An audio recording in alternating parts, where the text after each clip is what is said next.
जय स्वामीनारायण, जय श्री कृष्ण, हर हर महादेव। शास्त्र में बताव्યું છે મૂલતો બ્રહ્મ રૂપાય, મધ્યતો વિષ્ણુ રૂપેણે, અગ્રતો શિવ રૂપાય, એકબિલ્વમ શિવાર્પણમ। આટલું બધું બીલીપત્રનું મહાત્મય બતાવવામાં આવ્યું। બીલીપત્રની અંદર ત્રિદેવોનો સમન્વય છે। એક બીલીપત્ર ખાલી ભગવાન મહાદેવજીને શુદ્ધ ભાવનાથી શિવલિંગ પર અર્પણ કરવામાં આવે તો કોટી યજ્ઞ સમપ્રભ, કરોડો યજ્ઞ કરવાનું ફળ એ મળે છે। પણ શ્રદ્ધાથી આપેલું બીલીપત્ર અથવા તો જળ હોવું જોઈએ।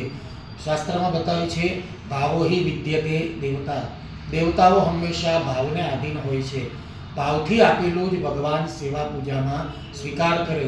જ્યારે એક લોટો જળ હોય અથવા તો એક બીલીનું પત્ર હોય એ કોઈ પણ પૌરાણિક શિવાલય હોય તો વિશેષ શ્રેષ્ઠ ફળ આપે।